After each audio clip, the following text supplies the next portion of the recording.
Hello, everybody. Welcome into Ghost Racing Network here for the Tuesday Night Thunder Series Season 2, Race 7. And we find ourselves back in the Xfinity Series at Talladega Superspeedway. Joining me in the booth tonight, returns for the third week in a row, and that's because we've enjoyed his presence so much. He's going to help us commentate all the action tonight. Dawson Wise. Dawson, going to be another great night, but we're back in the Xfinity Series. I am excited for it. How you feeling? I'm feeling good, Austin. I'll tell you what, I love these cars. They've kind of taken a hit recently. I don't know if you've noticed, but they're still fun to drive. They're really fun to drive on these kinds of racetracks, and I'm excited. This is a good group of guys. This is going to be a great race. I just love these cars. A lot of words can describe the race, but before we describe those words, let's describe your race info here tonight. RMR Money Racing, the Talladega 60, of course it is, for the Tuesday Night Thunder Series. But the notable change, of course, back into the Xfinity Series. Still 60 laps as usual here tonight, 100% fuel. Everybody's got unlimited tires, one fast repair, fixed setups, and of course there's going to be that stage break on lap 20. But some notable things here, some challenges for these guys is look at the track temp. Over 130 degrees starting out, and these cars already tend to get a little loose. So we'll see if that is a handful for these guys. Weather outside, 75 degrees. 35% humidity, clear skies, wind. That is not going to hurt them at all at a mile an hour. Track length here at Talladega is 2.65 miles. Looking at your starting grid, the man on the pole tonight is going to be Kevin Freese. Sean Hill in second, Gabe Butler third. Matthew Baker rounding out the top four, going to be starting behind his teammate. Cody Nagels fifth. John Ellis Jr. starts in sixth. Seventh is going to be Jeff Merck. Matt Lee to his outside in eighth. Row 5.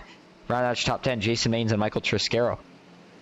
Rolling from row number 6, Brandon Broadfoot from 11th, and Mark Von Dell in the 59 from position number 12. Behind them in row 7, Danny Eshelman in 13th, Ryan Bass will roll from 14th, Andrew Zonto will roll from 15th, and rounding out row 8 is Alejandro Montes de Oca in 16th. Row number 9 will be David Drohan in the 42, and Bobby Forbes in the 3. Rounding out top 20 is D3, Daniel Eberhardt and Dylan Jones. 21st starts Brock Westmoreland, Christopher McCall from McCall Motorsports. 22nd. Going to be DJ Thomas and John Mullahan making up row 12. Ken McCall Jr., David Sheets, pair of teammates making up row 13th. Mike Davenport in 27th. Danny Barnes 28th. And last truck in the field tonight. Rounding us out for 29 trucks is going to be Tucker McClendon. New driver tonight. Don't think he has any teammates, so he is going to have to learn quick how he finds his best way to the front. But we'll see what he can do. Some notable things. How about the run last week that we saw Mike Davenport having? Of course, things didn't work out. We've been seeing him on a hot streak lately, but more importantly, the guy that I want to keep my eye on tonight is going to be Brandon Broadfoot, one of the guys carrying an onboard camera for us tonight. But he had a great finish last week. Maybe had a shot at the win. The thing that's hurting this guy the most is that he does not have any teammates, Dawson. But I think he may have learned something last week in that with it being a points battle as it is for the Tuesday Night Thunder Series, if you don't have any teammates, just work with the other guys. Find the best of the best, push them to wins, maybe get yourself some favors for later in the season, and at the same time, get yourself consistent good finishes. Yeah, absolutely. And with it being a points format, you don't have to worry as much about maybe guys running it like a normal money race, where you see the team games come into effect, especially in Thursday night PGR. It's a big factor. But when there's points on the line, guys are gonna be more willing to work with you and roll with you and get themselves some better points. So that's gonna obviously come into play tonight. It's gonna help the guys with no teammates. Here we go in the tribal. Still going to be top 5 payouts, so tonight a little higher than usual with the bigger field. Here we go to start us off. 60 laps in the Xfinity Series at Talladega is underway.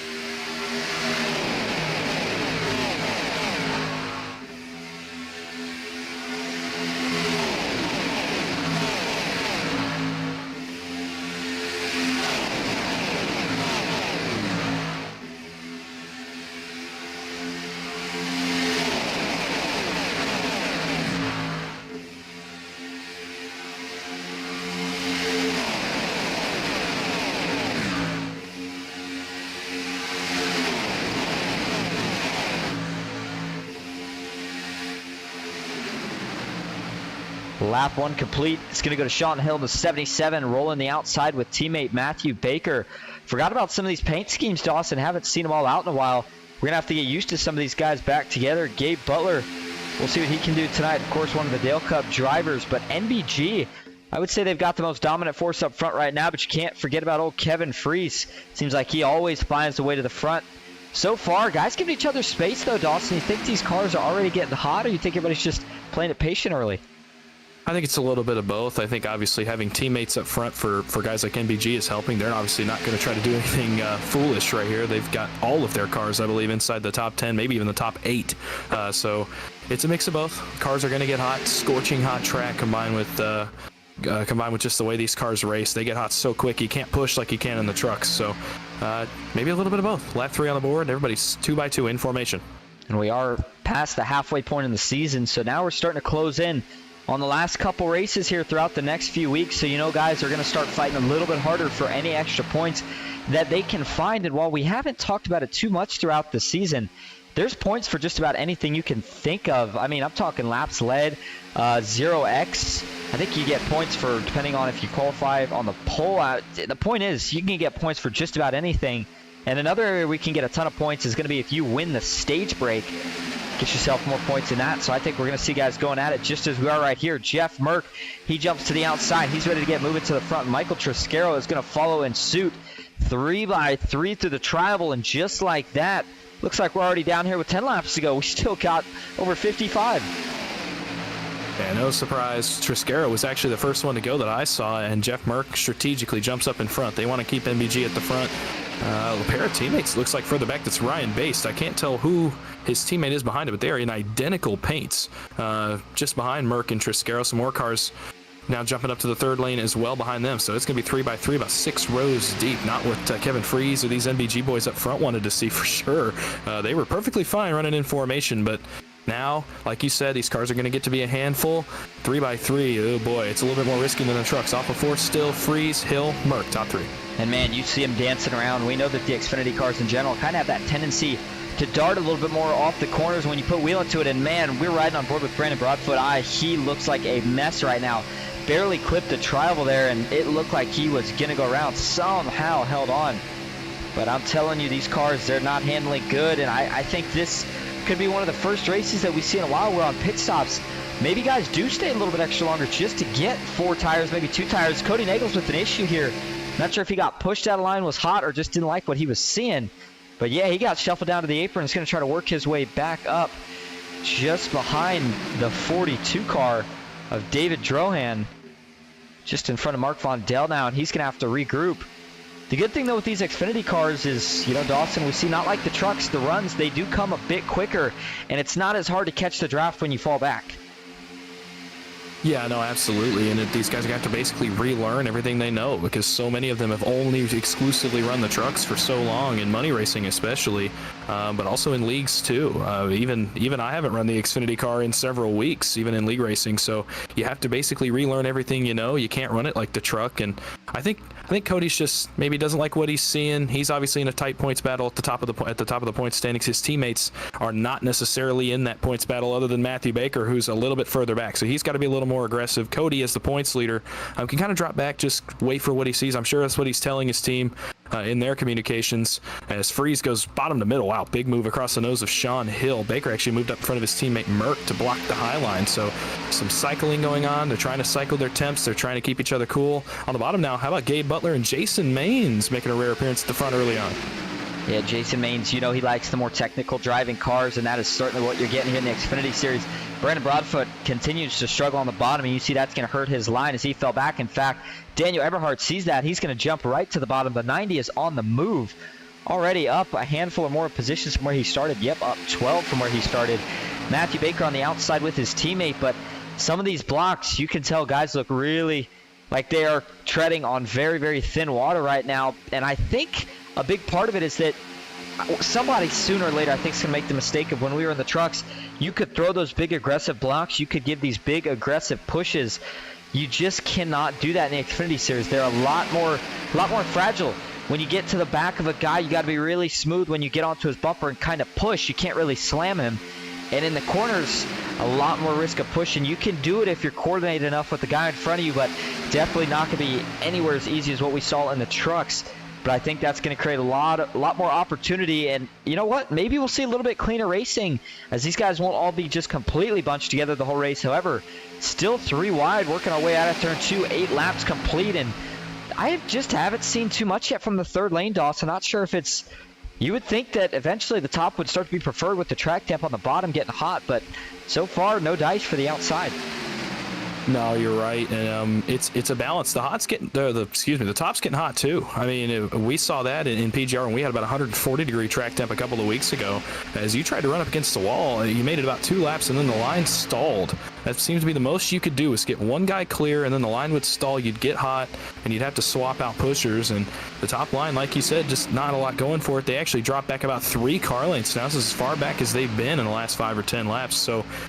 It's a little bit surprising, but at the same time, not really. And then going back to what you said about the trucks versus the Xfinity cars. I mean, the Xfinity cars, you're not bunched up, but a mistake is so much more costly. I mean, you said it, you can't slam draft. If you even try to push wrong, it's going to send a guy sliding one way or the other, left or right. So you have to be a lot more precise than you do in the trucks. You can't just hammer a guy in the back bumper and expect to go forward. Oh, we got a little trouble further back. Jeff Merck blew it. Kaboom goes to the 60 car, able to get out of the way. No damage, but that motor is beyond repair. He's going to have to get down to the pits here in a hurry. I still see fire out of the pipes. Oh, he's going to get tagged in the back by his own teammate, Matt Lee, and now it might draw the caution. And nope, 60's going to slide down. That's got to be unfortunate when you get tagged by your teammate. But I just don't think he was able to see him. And yeah, Jeff Merck has heavy damage on the back. He is still rolling. That's the good news. But he's going to have to take his fast repair early, and that's a veteran. Dawson, you don't usually see that mistake from a veteran, but again, different car, very hot track temp, and let's see where it's all going to go wrong here for Jeff Merck in the 60. Backing it up, it blew up just on the entrance into turn 3, maybe a little bit before, actually. We'll go on the cockpit view. And again, everybody does a really great job here of getting out of the way. And you know what's crazy about this to me, Dawson, is he was pushing Baker, but after, I would say about halfway down the backstretch, he backs off. He backs off, he's burping it, and it still blows up. Not sure if he had been really red, but it gets up into the high groove. Everybody's going to go around. It seemed like they were all going to make it through, and then Matt Lee, let's see where he is. He was all the way in the back, second car last in line. He jumps up to the top and just slams his teammate. I'm not really sure what was going on there.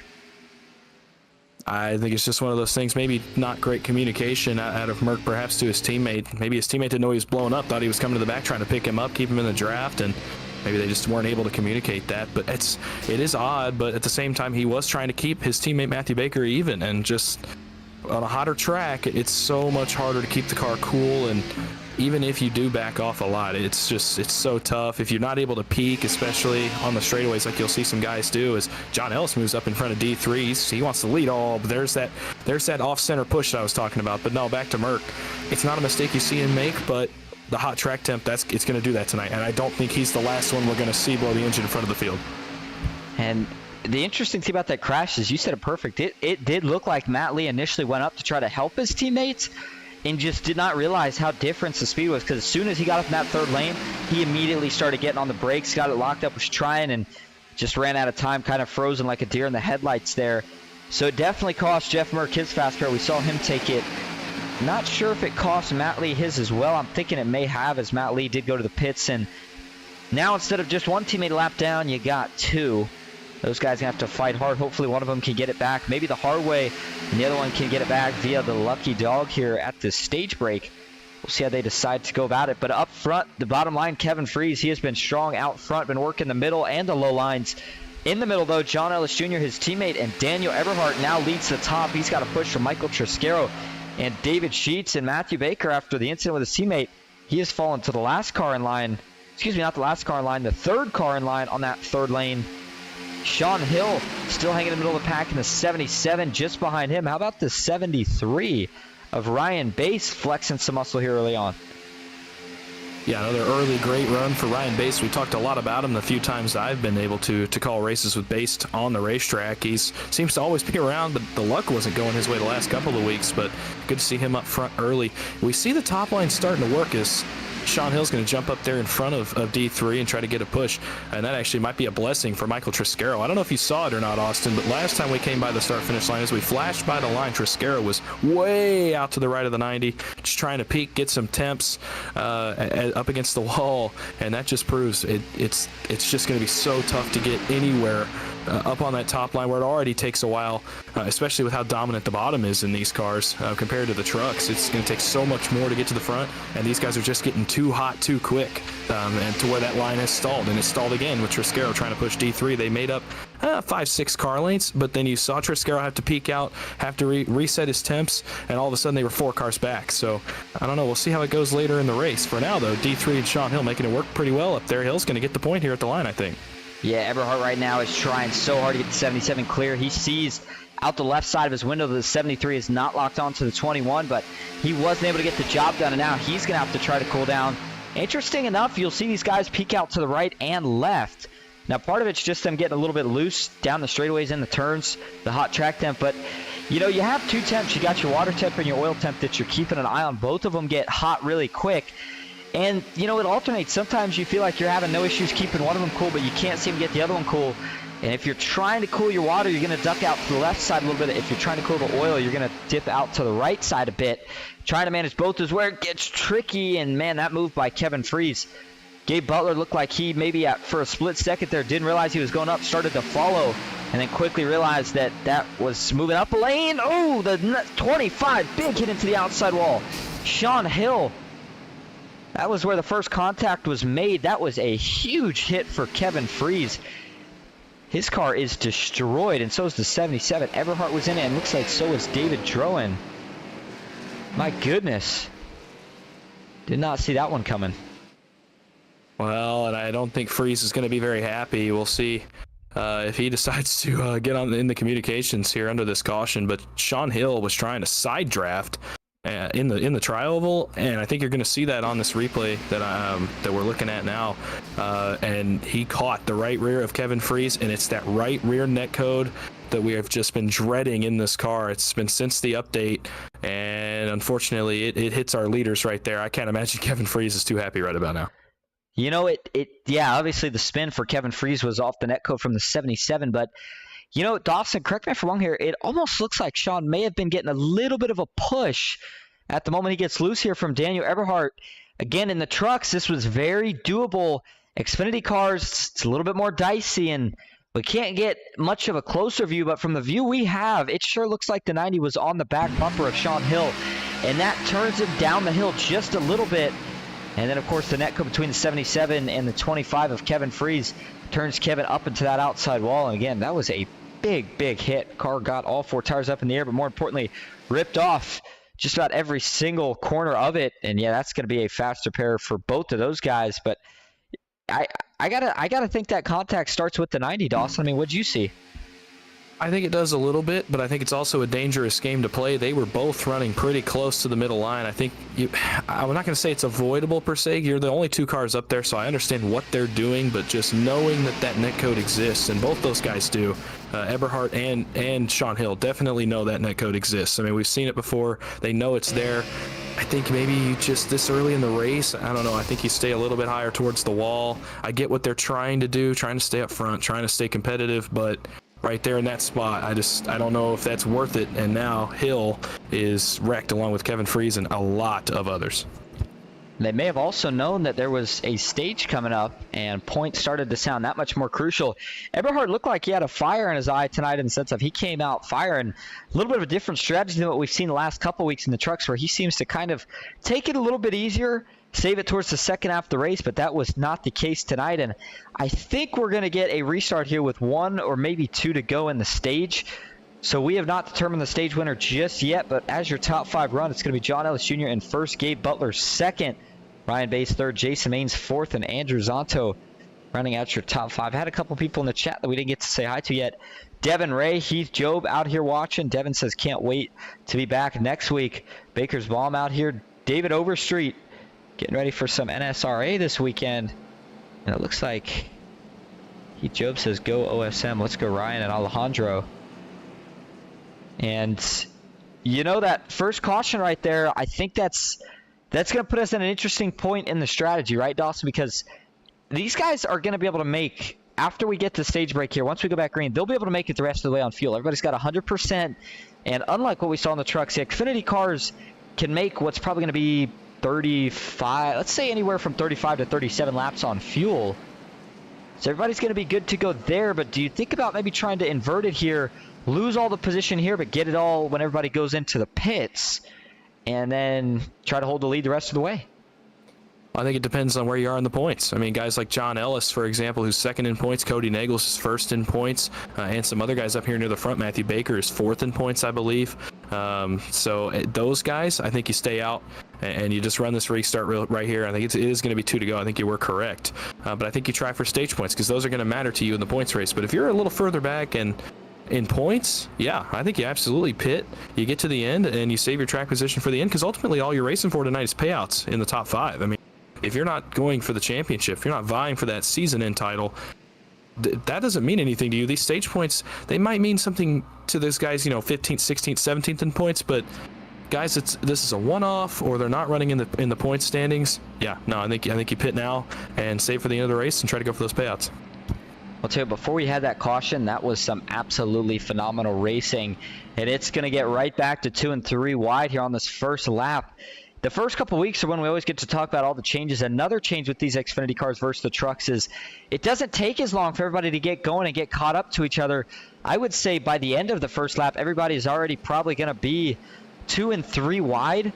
In the trucks, sometimes we saw if one guy gets a bad restart, it takes the rest of the field behind him a lap and a half to 2 laps just to catch back up before they can even have a shot at making a run. But not the case in these Xfinity cars. You get a good start, you will be on the back bumper and having a shot at making a move. I don't see that outside line making a move. Jason Maines, John Ellis Jr., they feel pretty happy, and they're going to try to lock it up down there. And then Gabe Butler on the inside, he'll have a push from Ryan Baste. I don't think temps are going to matter too much here. Maybe you got to play a little bit careful. You can't lock on, of course, the full 2 laps, but you can certainly give it a little bit of a push here and there. And before we go green here, Richard Elliott in the chat with the $10 super chat. Let's go. Getting us started here. I was going to say popping us off to start, but only 20 laps in. And Richard, I think, has made a donation the last at least 3 weeks. Thank you so much, Richard. Saw him in the Fast Track Sim Racing Cup Series, of course, JBR E-Racing. And he's one of the guys rocking the Ghost Racing Network paint scheme. Says Ghost Racing and 760 Graphics, 2 quality groups. And I know I certainly appreciate it, and I can speak for Heath Joe when I say he certainly appreciates it. Thank you so much, Richard Elliott, for the $10 super chat. And on that note, Dawson Wise, take us back to green. Yeah, green flag's back in the air. John Ellis gets on the loud pedal. He's got his teammate Jason Maines behind him. He picked the top on the restart. Well, they don't really go up top. And this, I don't know, a weird restart out of the Maines boys up top. That allows Gabe Butler to go to the point in turn number 1 with help from Ryan Baste. And they've got some help down low in the form of the 28 machine. I'm trying to figure out which car that is. That's Dylan Jones. So that's actually another Maines car. It's odd that he does not try to lay off, maybe help his teammates up top. He's going to actually be the third in line for Butler and Baste. And so dead even down the backstretch drag race, like you said, temps are probably not going to be a huge issue with just 2 laps to go in the stage. We'll see. Maybe by the time we reach the backstretch next time by, these guys will start getting a little hot, but maybe just Jason and Ryan Baste and perhaps 20 to Dylan Jones, but we'll see. Andrew Zonto hanging tough third on the outside line. He's going to be in line for a decent stage finish here, assuming nothing happens behind him. That's where the run's going to start, with Mike Davenport, Cody Nagels, and Matthew Baker. Oh, that's not Matthew Baker. It's Brandon Broadfoot pushing Cody Nagels. 1 to go in stage number 1. Here comes that 6 car up the outside. I'll tell you what, I spent about half that lap trying to figure out whether or not Matthew Baker and Cody Nagels were teammates. They hung on each other for all the way through halfway down the back into 3 and 4. They finally get it sorted out. How about the run up top from the 55? Trying to make something work, not getting many friends, not getting much help. But here we go. Now the 10 car is going to jump to the outside. Who else wants a shot at the stage win? John Ellis Jr. in the middle. Gabe Butler on the bottom. I just don't think that third lane is going to have enough time to make it to the stripe and have a chance at it. But right now, John Ellis Jr. all the way out in front. Does he think about if he gets enough of a run? Dropping low. Hold on just a second. NBG is going to jump to the outside. This is going to put us 3 wide as we have pit strategies in the back. Look at the run from Matthew Baker and Cody Nagels up top at the start-finish line. They're going to get it. What a move. Wow, yeah, what a move is right, and I was not surprised when I saw Andrew Zonto kind of drop out of line there. I think he got pushed out of line behind Jason Maines. Just an odd situation, but either way, when I saw those guys get clear off 4, I was like, the only guys that are going to do anything right here is the 5 and the 6, and yeah, what a run is right. Oh, sorry to cut you off there. It looked like right as we had just went back, there was some contact after the caution. We'll speed this back up. Ryan Bass had got down on the apron, had a little bit of a moment, saved it, but then watch out off of turn 2 here. Does he actually... He came back up. There was some contact. Does he end up getting... Did they end up spinning here? Oh, he does! Oh, no. The 73 goes for a spin on the backstretch. Luckily, he was able to lock it down and stop before he hit the inside wall, but that's going to cost him a couple spots here as we get ready for the restart. But Matthew Baker with your stage win. Now, unfortunately, we're not going to have any chance at interviewing these guys between the broadcaster's curse and they're not even... They're in the team Discord, so we're not even going to bother. We're going to let these guys continue to stay focused. But Matthew Baker, your Stage 1 winner. John Ellis Jr. second. Gabe Butler third. Cody Nagelson fourth. Jason Maines fifth. Dylan Jones sixth. Brandon Broadfoot seventh. He's having a good run so far. John Mullahan in eighth. Andrew Zonto ninth. And Mike Davenport, who we saw try to get the outside work in, rounding out your top 10. Now, we did see some guys pit there. Dawson at the end of the stage. Or coming to the stage, if you will, and I think that was strategy. Going to be good to go on fuel the rest of the way, and question is, can they hold everybody else off? Well, there are going to be some big guns coming to pit road right here that are going to have to restart the back of the field. It's actually going to make it really interesting because staying out for stage points now may not be the reward that these guys think it is. I mean, when it comes to the end of the race points and getting up in the point standings, really 3 of our top 4 in the standings finished inside the top 4 of the stage. That's Baker, Nagels, and John Ellis. So interesting strategy by some guys at the back. I didn't see exactly how many decided to pit, but this could really flip track position on its head and force the guys that were just running at the front to have to go into offense mode here late. It looked like it may have been some of the McCall Motorsports drivers, but again, could not say for sure. Either way, it's going to make for a fun race. 40 laps to go. Again, it's still a fair amount of time. I don't think you have to get to the front right away, but it's different now, right? With the Xfinity cars, you don't have to necessarily worry about a lane getting locked up quite as easily as it would in the trucks. But certainly still, eventually it's going to kind of turn into that gridlock, and you are going to want to make sure that you are at the front of it. Speaking of the front, looks like Kevin Freeze, after taking the fast pair, one of the guys that's trying some strategy, as we were taking a look at Matthew Baker there for just a second. But Kevin Freeze, one of the guys that's trying some strategy after he had to take his faster pair. He is being scored as your current leader. Michael Triscaro up there as well. Second, Kevin Freeze third. Oh, no, excuse me, Kevin Freeze in second. Sorry, I read that wrong. Danny Esterman is what I meant to say back in third.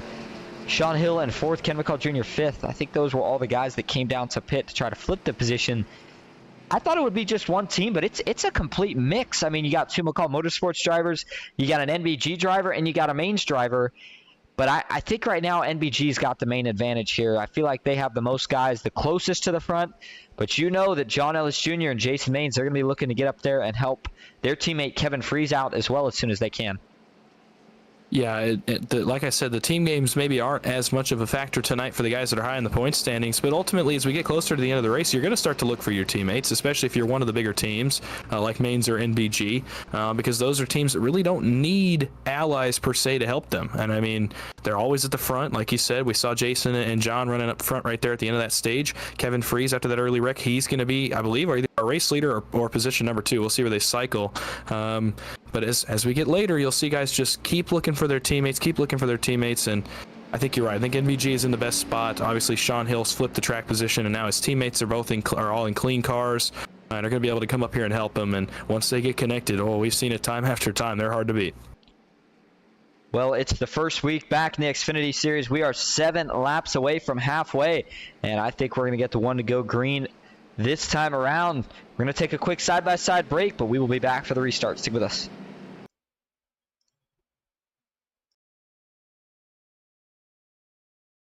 Ghost Racing Network now has merch. Go to grnmerch.com to browse our selections from stickers to custom-made by-request hoodies and shirts. If you've ever wanted to support Ghost Racing Network outside of YouTube, here's your chance. Ghost Racing Network, for the scary side of iRacing.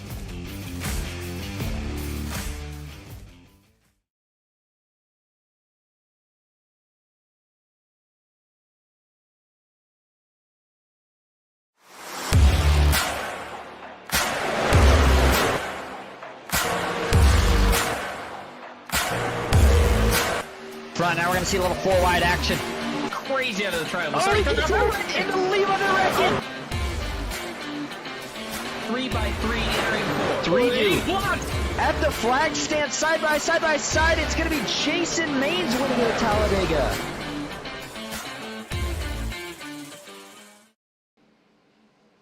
Back live at Talladega Superspeedway.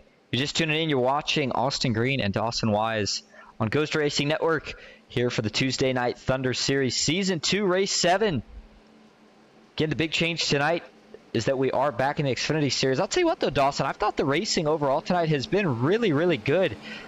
To be honest, I preferred it a little bit more than the trucks because just as it looks similar in the sense of the way they're racing in the pack, there's so many more factors that have been thrown in, of course, with the track temp, the looseness, the way the cars have been feeling, and then some of the little bit of a net code. These guys have had to drive completely different than the last couple weeks. Yeah, absolutely. And it's just relearning, like I talked about earlier. It's just kind of getting your mind off being in the trucks. And we've seen a couple times tonight when guys just, I think, forget that. They try to race these cars like the trucks, and they are so different now.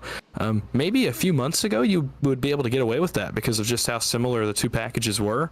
But now that the trucks are just so bunched up, it's completely different. And like you said, it's been a few weeks, so these guys have to relearn it. But man, once they got it relearned the first few laps, it's been a really, really fun one. I'm excited. Still over half the race to go. Still a lot left to happen. A lot of racing left to go indeed. Green flag is back in the air. 36 laps to go at Talladega. Good restart for the inside. Not so much for the outside. They have a big check up the third car back. Couldn't tell who that was right off the jump. I think that's Bobby Forbes. Sure enough, it is. And he's stacking up John Ellis Jr. and a whole crowd of them. Thought John would go 3 wide here. He's not, though. He's going to stay patient with the 3. Matthew Baker sees that in his mirror, though. Takes full advantage as he jumps up top. That puts him now behind his teammate. And I think if you were Michael Triscaro on the inside, you did not want to see what just happened there with the outside, because now you have NBG lined up 1, 2, 3. Not quite in that order. Kevin Freese leading them, but then after Kevin, that's where they get 1, 2, 3. And if they decide to make a move here, I just don't think there's much Kevin Freese can do about it. He's going to have to wait for help from John Ellis Jr. and Jason Maines. Yeah, I certainly wouldn't be surprised to see them make a move now that they're lined up. Maybe they wait and just work with Kevin for a little bit. Like I said, your friends are kind of where you find them until late in the race. But yeah, Kevin has to race a whole different way now, knowing there's teammates behind him. Now, the big thing for Kevin is that John Ellis is the next car back from those 3 NBG cars, so he still would have help coming. It just would take a while to get there, as it's about 4 car lanes to separate those two. Meanwhile, oh boy, talk about discombobulated at the bottom, has fallen apart behind Michael Triscaro. He's got 1 car in behind him that's kind of just riding on his bumper, and there's the move by NBG. Hill, Baker, Nagels to the top. Ellis picks up Freeze in the middle. They actually are going to have some more help coming with those 2 OSM paint schemes. That's Ryan Baston, his teammate back there, and for all the work I've done tonight, I still haven't figured out who that second car is running the OSM paint scheme, but I'll figure it out eventually. Man. Cody got really loose. Sorry to cut you off there. That caught my eye. No worries at all. It's a hot track. That's going to happen quite a bit. You've already seen it a lot. There it happens again. And Cody fell back just a couple car lengths from it. Quickly gathers it back up. But how about that move again? We saw NBG make the move work coming to the stage break. Already, in my vote, the most impressive move of the race, but they do it again here. And, I mean, they just tag-teamed Kevin Freese. There was nothing he could do. He could side draft, he could have blocked, and not one of those moves would have stopped the run they had there. Now we see another run that's going to go to the high side. Whoever it is, they got a ton of damage. Can't tell just yet. Just in front of John Ellis Jr., it looks like. No, that's the middle lane. Excuse me, out top. The 16 truck. That's Alejandro Montes de Oca. Maybe not the best move. Jumped up to the top, and they're going to wreck. Looks like Andrew Zonto may have gotten into him. The 10 car back down the track. Bobby Forbes gets collected as well. No caution. Now the caution flies. 2-car incident, and that looked like the 10 getting a little bit impatient. And now Montes de Oca is all tore up, but he had already had some damage. Got to think he's got a fast pair. He's going to have to use it now for sure. But, you know, Dawson, as soon as he hopped up into the third lane, I kind of started to think things weren't going to end too well. They usually don't when you have a car with this much damage try to lead a lane. And watch how quick they're all going to fade away and thin out. They do not like what they see. They started with 4 or 5 cars. By this point, it's down to 4. Jason Maines. Ooh, Everhard had an issue there. I'm not sure if he got loose. Maines tucks back in line. Gabe Butler says, yeah, enough of this. Tucks in line as well. And Andrew Zonto was trying to push in the corner. Excuse me. Yeah, Andrew Zonta, there was 2 10 cars out here tonight. I want to make sure I didn't have it mixed up. And it looks to me like he just pushed in the corner, Dawson. You just can't really do that in these Xfinity cars. And it just kind of turns to 16. Nothing he could really do once it happens. And then Bobby Forbes, unfortunately, just gets collected as an innocent bystander. Yeah, it's just kind of one of those deals where maybe, again, he forgot we were in the Xfinity car, just tried to lay a push in the corner, and you just can't, like you can in the trucks. Even if you are centered in these cars, it gets them unhappy. Clearly, can turn you to the left. He was just a little bit left off center, too, so that certainly doesn't help. You really have to be just aero dependent when you're pushing in the corner. You just have to kind of lay as close to the guy as you can without hitting him, and then save your bumps for the straightaway when you know for a fact the car's not going to get unhappy and you could square up to him. Correct me if I'm wrong, Austin, but I think Kevin Freese just came to pit road here on lap number 28, so he's going to have to flip the track position again. They're going to be a bit of a disadvantage here as we hit halfway. Yeah, and he might have a strategy that we just don't know about. Maybe he felt like, since he already had gotten taken to the back a little bit, might as well come down top off. Maybe he thinks this thing's going to turn into a junkyard at the end, and he wants to have that extra fuel for some overtimes. Either way, yeah, interesting call there. But everybody behind him pits as well. So the only guys that stayed out were the guys that were, let's say, the first half of the field, maybe a little bit less. That hands the lead over to Sean Hill in 77, Michael Triscaro second. Matthew Baker currently sits in third, Danny Eshelman fourth. Cody Nagels rounding out your top 5. Ken McCall Jr. I haven't got to say his name too much here tonight. I think that'll change by the end of this thing. He sits in 6th. John Mullahan, his teammate, in 7th. The other John Ellis Jr. 8th. Mike Davenport 9th. And Ryan Baste for Clutch Gaming Team currently rounding out your top 10. And I want to head over to Discord here real quick before we go any farther. Let's see if we can pull somebody in for an interview. And the first person that comes to mind, yeah, we're going to bring him up here, is going to be Andrew Zonta. See what he had to say about what just went on there. Hey Andrew, this is Austin and Dawson up the booth. You got a copy? Yes, I do. How you doing? Pretty good. Looks like you just got collected in that last wreck, but it looked a little different than what we've seen the last couple weeks back in the Xfinity Series. Did it seem like maybe you just tried to push in the corner, it just didn't quite work the way it's been working the last couple weeks in the trucks? Yeah. I've been thinking it's been like the trucks, to where like you can hook onto the bumpers even in the corners. Even some people get scared of bumping, but it's different with the Xfinity cars. The Xfinity cars are a lot lighter than the trucks. They're a lot faster than the trucks, but they're very unstable, and they have a lot of net code, including with the temperature of the track at 133. It's pretty difficult. Well, bringing up the temperature of the track, let's talk about that for just a moment. Over 130 degrees to start the race has not really changed much since then. Is it something where when the tires were out, is that when it starts to feel loose, or has it just been a pain to deal with from the drop of the green?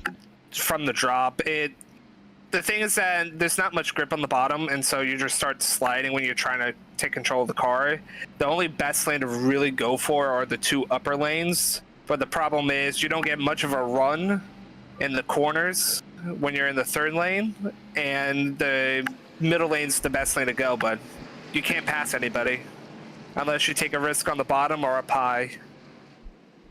All right, well, you're going to be starting towards the back, but it looks like you got the car cleaned up. No fast repairs. Careful treading from here. Good luck the rest of the day. We'll see if we talk to you at the end of this thing. Thank you. Hope to talk to you soon. All right, Andrew Zonta. Dawson, didn't we call it? Funny how we predict things. We thought he was going to maybe say something about what we had said, where just guys thinking it's the trucks, and it's not. And sure enough, sounded like that was the case for the 10 car. But one to go here, Dawson, just now halfway through this race. This is where sometimes things start to get a little crazy. Things start to unfold.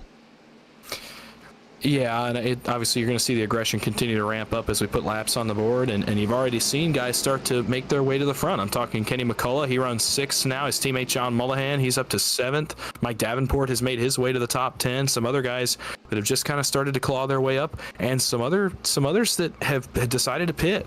Like Kevin Freese, who was scored 13th. We'll actually see where he restarts. It does look like he's going to be outside of row number 7, so he doesn't lose a ton of track position, but he's not up front anymore. And we heard Andrew talking about the temps, and the grip on the bottom lane's not good, but the 3rd lane can't get going because of how high the temps get. So Kevin's got some work cut out for him, and it's going to get really interesting as guys start to think, okay, it's time for me to go. It's time for me to get to the front and go make my move to win the race. Kevin being one of the best, though, you know he's going to somehow find a way to get back up there in time. Still plenty of racing to go. It's always one of those things where as a driver, if you can keep that in the back of your mind, I feel like it's going to help you for sure. And if you still have a fast pair by this point, I think you're doing a pretty good job. We've seen 3 cautions tonight, but we have not seen a big one just yet. And by all means, I would not be surprised if we're going to see it at some point before this race is all said and done. Sean Hill, Michael Triscaro into the travel, rolling up to the Geico restart zone. It's going to be 30 laps to go this time at the line. Who is going to win race 7 here at Talladega? Good start for NBG, and they're going to jump right up to the top. Wonder if this is some strategy trying to get Cody Nagels to pull up a little bit. Unfortunately for him, he just doesn't have any help right now. Michael Triscaro, Danny Esterman. Esterman's going to drop to the bottom, tries to push Nagels to the front. Ken McCall Jr., John Ellis Jr., they're looking for a run as well, but this time a lot more unorganized of a restart, Dawson, and we got the pack kind of separated. Yeah, this is going to do 2 things. Number one, it does spread out the field for the time being, but also it's going to make these runs that these guys get from further back. I'm looking at Ryan Baste, Kevin Freeze, and others. It's going to make those runs just wicked once they get to these front 6 or 7 cars. You already see it. Look at John Ellis. Look at just how fast he's going when he approaches the back. He has to lift out of it just to keep from hitting the back of the 0-3 of Kenny McCullough. So it's gonna just...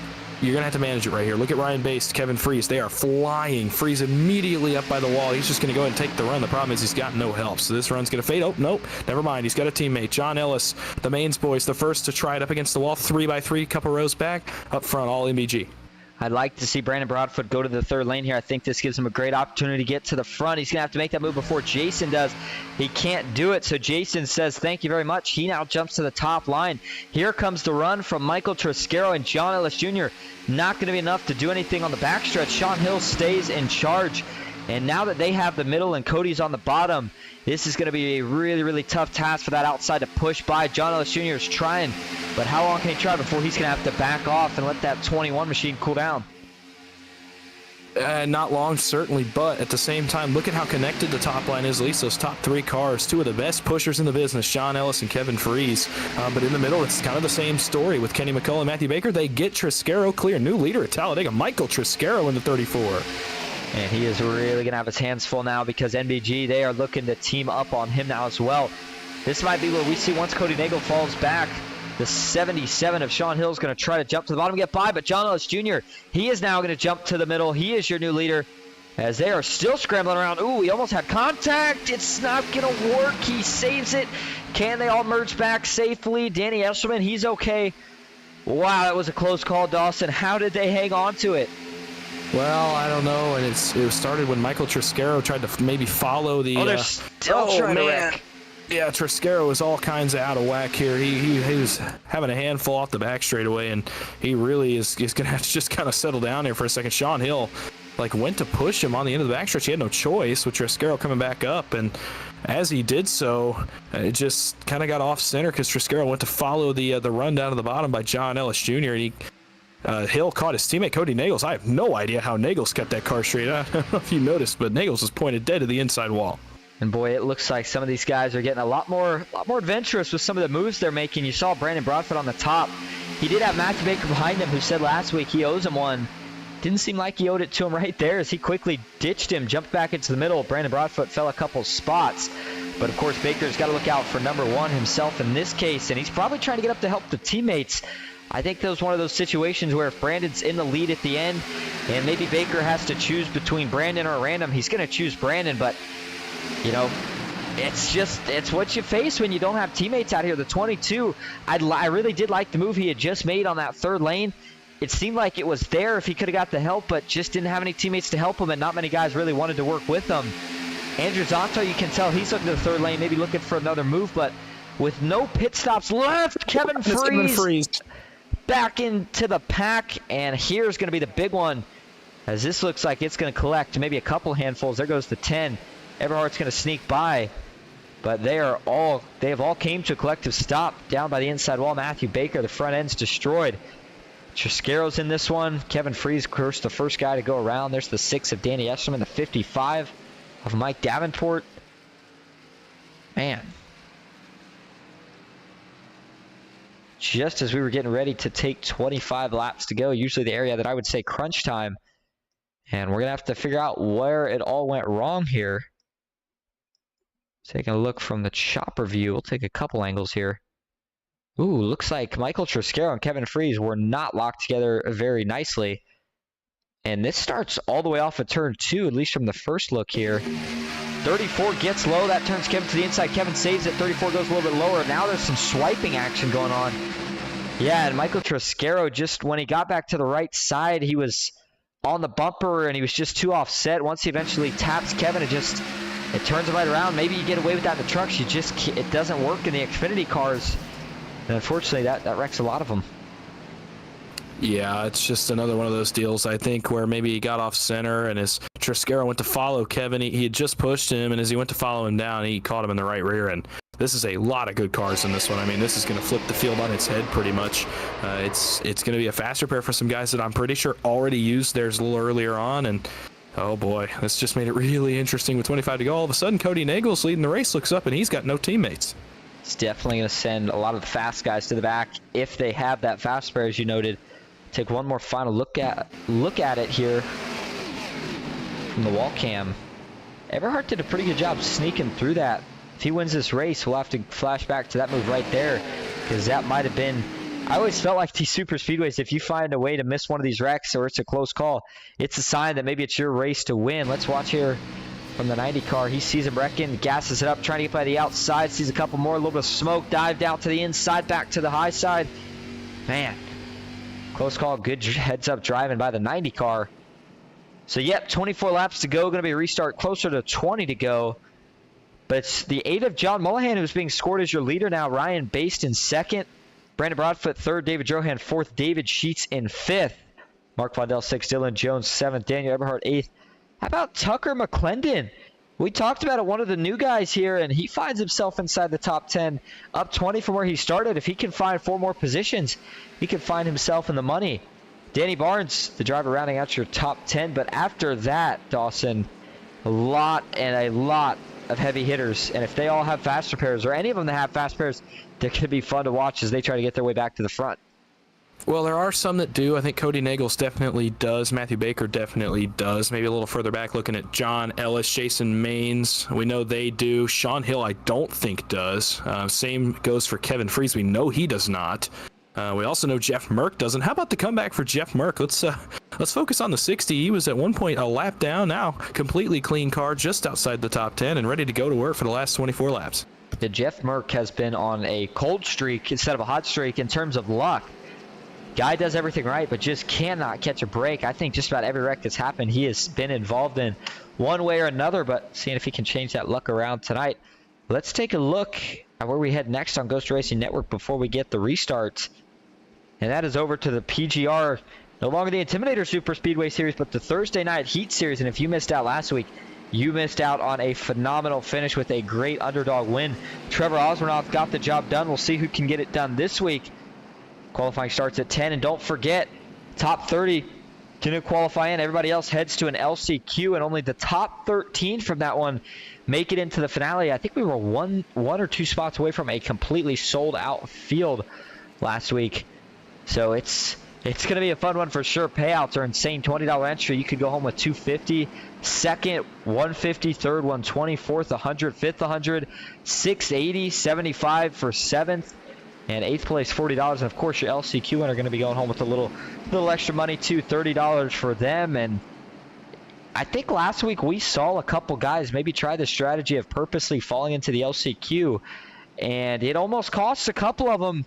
They were in a couple wrecks. A couple of them at some points didn't think that they were going to advance. A little bit of luck to make it through at the end with the big wreck that we had, but always like seeing the different strategies, how guys decide to go about it. And the LCQ was a fun one to watch. That race will be streamed as well, along with the feature, of course. And here we go, Dawson. It is going to be a 22 lap to go restart. Mullihan and Baste out in front. How big would a win for these two guys be? Anybody up here that's maybe not as close as they'd like to be to the front in points, this is where you got to find a way to get the job done. Get yourself good payout here tonight. Of course, top 5 payouts. So even if you're in the top 5, I guess it's kind of like a win-win. That's always the perk here of winning the Tuesday Night Thunder Series. But we'll see who can get the job done.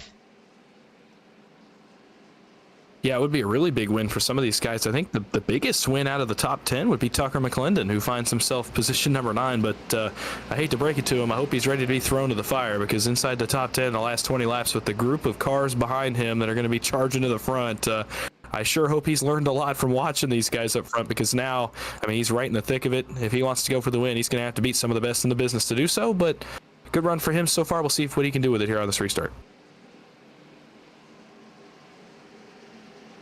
Working our way off of turn 4. Pace car's going to pull off. David Overstreet says, don't think the racing gods wanted the number 25 in the lead tonight. Boy, it sure seemed that way, didn't it? Kevin Freeze. We talk about a lot of times the lead's the safest place to be. And the only 2 times that we saw a wreck in the lead tonight was when Kevin Freeze was in it. Neither of them his causing, but he did get collected in both. Brandon Broadfoot doesn't have any teammates, but he's in a good position as that lead pusher on the bottom. How long can he manage the temps and keep John Mullihan up in front? Green flag is back in the air. 22 laps to go at Talladega. Pretty big damage, though, to the front grille of Ryan Bass. I don't think he's going to hold this lead for very long. They're going to send him to the back just as quick as he is in the front. Watch for Daniel Eberhardt to be that first car to look 3 wide, but he's going to need some friends. We'll see who he can get for help. Off of turn 2, John Mullihan, way too big of a run. They are going to fly up on him. He's going to either have to throw a block or he is going to lose the lead here on the back stretch. Yeah, it would not be wise to throw a block, and luckily for us, he does not. He decides to just kind of hang out. Hope Broadfoot goes with him, but Broadfoot, he peeked to the middle. Broadfoot, maybe a little non-committed there to the back of John Mullihan. He actually drops back to the help of David Sheets. Up front now, new leader Ryan Bass, so that damage you just talked about must not be affecting him all that much. Behind him is going to be the 42 of David Drohan. Good run for Drohan here late in the going. But right there, I think he tries to clear in front of Vondell, and unfortunately that's going to spread out the field. Heads up. Matthew Baker against the wall with Matthew Lee, and they are coming in a hurry. Yeah, if they can make it there before these front 3 guys wreck, my goodness, they've been all over each other. They're still, they're going to wreck. You can't do that. That's not going to work. And we got a couple more going around. And the 42 just immediately toes. Not sure what happened. We saw him in the wreck, of course, but... Oh, man, that just... You could see that forming from the tribal, and I was sitting here kind of cringing. Was hoping that they would figure it out. That was the top 3 in second place. The battle for second, they just kind of kept dooring each other until one of them finally spun out. Not sure what that really accomplished, but let's go back and take a look. This is... Now, I will say that the leader, the 73 of Ryan Bass, had heavy damage. So I got to figure these guys have been getting pretty impatient. We're trying to find a way around. The 42 jumps up, leaves the bottom wide open for Mullihan. Mullihan's there. You know, I got to be honest, Dawson. He left it wide open. Mullihan held his line. He got there. And then when he was there, the 42 looks like he wanted it back, hits him once. And then I think it just kind of gets him out of shape, comes down again. And then after that, just finishes them all up. Yeah, I think that's exactly what happened. I mean, maybe a little bit of a late block. A guy gets up on the apron, and when you got on the apron, I'm not sure if it came over, but even I kind of like winced a little bit and kind of took in a sharp breath because I knew they were not going to make it through turn 1 right there as Mullihan tried to hold his ground, which he's entitled to do. That's his line, and boy, lucky for Matthew Baker and Matt Lee, they got to just drive on by that, but I'm sure that was a bit of a panic moment for those two as they were flying up against the wall and just were able to get past it before they started wrecking. And it looked like Jason Maines may have been involved in that. That would be a tough break for him. Let's see if we get one more final view of it here from the wall cams. And looking for the 1 car. No, actually, I think he gets checked up just in time before he does slide in. Couple smokers. That wreck is probably going to eliminate a few more. Larry B says any damage on the 73. Well, there certainly was, and there still is. You can see it on the front grille there. I do think, especially with as quick as we saw the run coming on the outside, that based his run, or not his run, his damage was hurting his run. And I don't think the guys are going to want to stay too patient, stay behind him too long right here. I don't think so either. I think they're going to just start to kind of cycle around him, and I hate that for Ryan because he's having a great run and he's leading the race, and obviously he's going to want to try to stay up here, but it's going to be so hard to commit to a guy with that much damage late in the going. It's going to hurt you. It's going to hurt your chance at getting to the lead and keeping the lead, and I don't know. I will see. Maybe he can maintain it. I don't know. I didn't think he would go as well as he did. Right there as we got off of turn number 4 especially. He just came flying to the front as soon as he got help, so I don't know. Maybe he'll hang around, but you're right. With that much damage, it's going to be really hard for anybody behind him to say, all right, I'll stick behind you, I'll push you. It's going to be, well, you know, I got to get around you. You're a bit of a liability. And we'll see. We'll see if he gets any friends. I don't know. It's going to be pretty tough for him here. Matthew Baker going to be starting second. Matt Lee in third. Mark Vondell fourth. John Ellis Jr. in fifth. Eberhardt starts sixth. Forbes seventh. Westmoreland eighth. Ken McCall Jr. in ninth. Tucker McClendon still inside the top 10. But we talked about we're continuing to start to eliminate a couple guys here and there. Thinning the herd, as I would say. We see it at every race, and it looks like now 28th on back has retired from the race. Maybe a couple more guys that are still on the pitch trying to repair damage, topping off on fuel, maybe taking tires if they were in the back. But it's go time. Dawson, I mean, you got to try to get your way to the front right here, and I think if you're on that inside line or the outside line, you have got to see opportunity here in the damage on the 73. Know that that's going to maybe separate everybody on this restart, make things a little chaotic. Take advantage of it. Get with somebody, create the run, and do exactly what we've seen NBG doing all night. And if that is get three cars together, get them all locked up and on the straightaway, you can make up ground in a hurry. But I think we're going to see the winning move tonight from that third lane. I think it's fair. I mean, from what we've seen tonight, I think we'll have to see right here. If the third lane gets going early in this run and we run it all the way out, it's going to be tough for the winning move to come from there because the temps are going to go up. I think if you're going to do it, you've really just got to kind of stay in line, maybe ride a little bit behind the guy in front of you, lay off, save temps, and then make your move a little later on in the race so you don't have to worry about them as much. I think you're not going to see that, obviously, from a field like this. They're going to have the third line going pretty much by the time we hit the back straightaway, but if you want to make the winning move from there, I think you've got to wait. You've got to time it out, get a little bit later in the race, and then go when you don't have to worry about the engine temps. Tell you what, these guys have been fun to watch all night.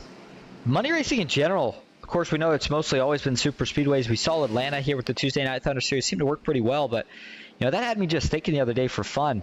I've done some testing. There are some cool series that you could throw in here that I think could make things really interesting. Talk about the new Cadillac prototype, for example. I don't know so much for money racing, but just in general, you put that on a track like Pocono. I know me, Baker, and Sean Hill, we were even testing on tracks like Richmond. I mean, you can drive that thing full out. It basically feels just like these cars, except on different tracks, a lot more downforce, fun stuff. But the point I'm trying to get out of that is what we saw with Atlanta earlier in the season, I think was a step for the Tuesday Night Thunder Series, some of the money racing in general, that when you throw in a couple other tracks, it definitely makes guys more aggressive, and everybody seemed to like it. A lot of wrecks, of course, but we'll see if we head back to Atlanta. Not going to be this season, but it could be next season, which will be starting up probably pretty soon after this one ends, maybe sometimes late September. We'll have to see, but Ryan Baste on the inside, Matthew Baker on the outside, and I think, how do you coordinate this here if you're Matthew Baker? Man, I cannot find my words tonight. Matthew Baker and Matt Lee. I think Lee obviously tries to get up behind his teammate, but the 59 of Mark Vondell has no plans of letting that happen if he can prevent it. Daniel Eberhardt's going to be shoving him. I think it's going to be one of those things you just play it by ear, but 17 to go. These guys are going to be right back at it here shortly. Yeah, they are, and it is going to be difficult because Ryan Baste, and whether he knew this or not, I'm not sure he's maybe he's not too focused on separating those teammates, but he has, whether intentionally or not, separated the NBG teammates between the top and the bottom, and so they're going to have to try to work to get back together. Cody Nagel's a little further back. Same with Jeff Merck. They're both trapped on the bottom, and Sean Hill, I think, is pretty well out of this race with damage. I don't know. He's been logged at the bottom of the standings for much of the last 20 laps or so since we saw him get in that big incident with Kevin Freeze. Regardless, it's Ryan Baste's restart here. He is the control car. Green flag's back out. He gets right on it. And here we go. The NB games. Is Matt Lee going to let Baker down? Nope, not quite. That's going to allow Ryan Baste to jump up, and immediately there it is. Matthew Baker top to bottom in front of his teammate Matt Lee. Back into one. NBG control the bottom line. I think that was a really big mistake from Ryan Baste. He's going to get a break here from Mark Vondell, and actually Matthew Baker, this is going to help the 73 out. He's going to be a better pusher than he is a leader with that damage. And sure enough, NBG trying to get that front row locked up, and it did not take him long, only about half a lap to do so. Third lane, keep an eye. Ooh, John Ellis Jr. almost follows Matt Lee up. Eberhard has to find his way back on the track. That causes Bobby Forbes to check up, and that piles all the way back throughout the inside line. Everybody was able to save it, though. They are still bobbing and weaving back here. Looks like McClendon's going to have to push Cody Nagels, who moves up to the middle line here. Gabe Butler just behind those two. But the outside line looks like it is being led by Kevin Freeze. Who would have guessed? even with all the damage, the mud, how beat up that car is, he is still trying to make a run to the front late in the going. 16 laps to go though now. And I got to be honest, up front, NBG is looking like they're going to be hard to beat. But John Ellis Jr. now takes the lead on the bottom with help from Daniel Eberhardt. Yeah, no surprise. Eberhardt, one of the best pushers out here on the racetrack tonight. No surprise he's keeping the 21 out there pretty much all by himself. I mean, what an effort. But as we've seen tonight, it's not going to last. He's going to get hot. Same with Matthew Baker. Same with the guys that were up top. You see they faded back in line now, but they did make up some spots, and they're right back in the running. Poor Tucker McClendon. Like I said, he was going to get thrown to the fire. Did right there by Freeze and Nagels. They just kind of toyed with him and just kind of did whatever they wanted. But that's, that's the kind of thing that he can learn from. McClendon still at the tail end of the lead pack. Meanwhile, top line rolling yet again. It's not Kevin Freeze this time. It's actually Cody Nagels. And he's got a couple cars that have gone with him. Let's see if his teammates try to pick him up. Nope, it's going to be Kenny McCullough instead. 4 cars up top against the wall to try to make their way to the front.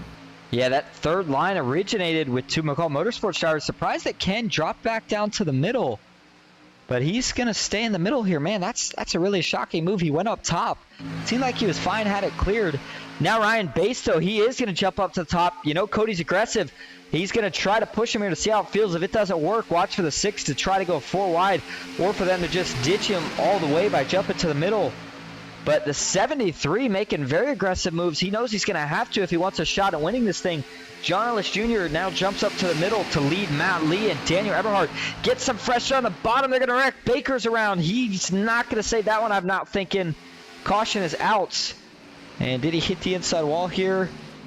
Oh, he did. Back end's pretty beat up, I would assume at least. Did he avoid the front end? He did. No, not quite actually. I see some on the left side. I'll have to take a look to see if he did actually hit it. Thinking he probably did, but man, these guys seem like they had it all under control. And it does not take much. Couldn't tell exactly what was the cause of this one via the live cam. Let's see. Let's go back and take a look. Matthew Baker, third car in the middle. Does he get hooked here? Seems like everything's okay. And ooh, it's a little bit more net code right there, Dawson, between Ken McCall Jr. and Bobby Forbes. The 03 coming down a little bit, the 3 coming up a little bit, but they don't touch. I think, to be honest, they may have touched if there wasn't net code, but there was indeed net code before they touched, and then Matthew Baker gets turned from it. And guess who else? Jeff Merck.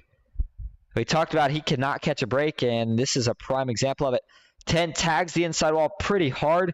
And here's going to be the shot for Matthew Baker. So he gets tagged in the back and then tank slaps the wall with the left side. So does Jeff Merck. Both of those guys going to get decent damage from it. Man, Dawson, Jeff Merck cannot catch a break.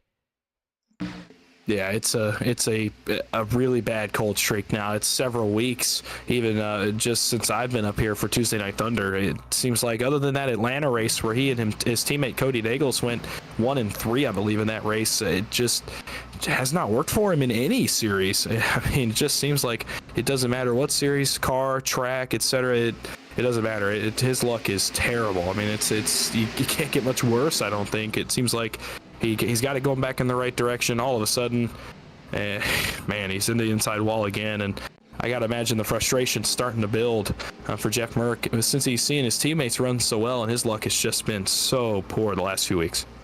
And I can't tell just how bad Matthew Baker's damage is just yet, so we'll have to see when he comes out if it's something where he can continue, or, well, continue to be competitive. I guess I should put it that way, but you may not have to be competitive at the end of this thing, depending on how all pans out. We have seen big wrecks on the last lap.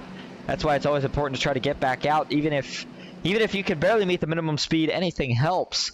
John Ellis Jr., though, going to be scored as your leader. Ryan Bass second, Matt Lee third, Cody Nagels fourth, Daniel Eberhardt fifth. But Dawson, if things continue to go the way they've been so far, we could see a huge swing in points this next week. Yeah, not necessarily between the top 2 or so, as that, if I did read it correctly, correct me if I'm wrong, is Cody Nagels and John Ellis. They are both still running at the front. Ellis first, Nagels fourth. Obviously, a win would help John Ellis a lot. It'd get him a buffer, that's for sure. I think it would give him the points lead back with the drop in mind. But Yeah, you're right. It could swing the points depending on how this pans out. Obviously, one or both of these guys could end up wrecked. Still a ways to go before we figure out how that's all going to shake out. The big loser in points tonight, if it holds, is going to be Matthew Baker, and he's the only guy I really thought was going to be able to run those top 2 or 3 cars down as we get closer to the end of the season. But I don't know. We'll see. We'll see how it pans out. Still a long ways to go, so much to figure out. Ryan Bass continuing to make it somehow work with the damage. Let's see if we can pull him up for a quick interview.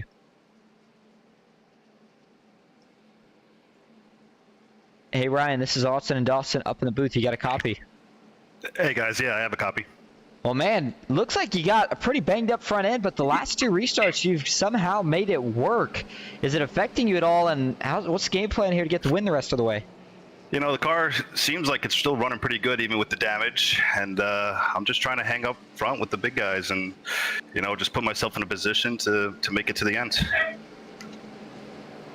Well, you've looked really aggressive tonight. Is that something, do we need to come out there and hit the front hood with a sledgehammer every race? Because whatever you got going on right there, it is working right now. You got the inside, though, here. I do want to ask, last restart, we saw you jump high. Did you like that move, or did you feel like maybe you wish you would have stayed on the inside? No, this time I'm gonna stay on the inside. I'm gonna let it pan out and see what happens. Baker made a nice move on me, got right in front. I was able to save it and stay in second there on the middle lane. But yeah, I think we're gonna have a couple wrecks here, so I'd like to just stay up towards the front. I certainly agree with that statement. Things tend to get crazy at the end. Hey, good luck the rest of the way. Something's calling your name tonight. We'll see if you can answer it. Yeah, thanks, guys. I really appreciate it. No problem. Ryan Bass. I mean, am I wrong, Dawson, or what? It seems like the first night he's got bad damage at the end. This is the most aggressive I've seen him, and it really is paying off right here. But I like what he said about he realized he messed up. Got to stay at the bottom, and I completely agree with that. Even if you don't have as much damage as he's got now, any damage this late in the race, I'm sticking to the bottom. I feel the safest there. I feel like it's going to be the hardest for somebody to try to split me. So I like that decision by the 73. Yeah, it's great awareness, too. I mean, this caution is just another opportunity for him to basically have another chance at it. But he realized, you know, that was the wrong move this time. I've got a mulligan. You know, I've got a do-over. I can do it again. I can stay low this time. He is going to still have an MBG teammate behind him. And we'll see if he does stay on the bottom, stay true to what he just told us. Boy, that top's going to be tough to beat, isn't it? John Ellis, Cody Nagels, that's a hard-hitting duo up top. We'll see. But obviously, Ryan Bass putting on a great show. But we'll see how it pans out for him. Obviously, kind of hoping he can get one done here for the luck he's had the past few weeks that we've seen him.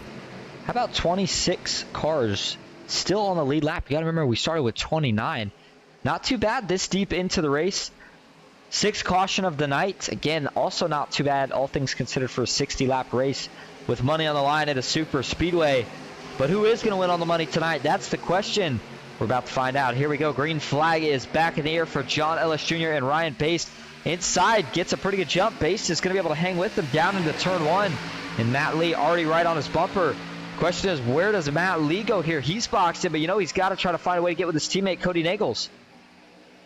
Yeah, but I think he's just going to have to kind of stay committed to the bottom. He got a really good jump, did Matt Lee, as we always see him do. He's so good at timing the restart. He was able to get right to the back bumper of Ryan Bass.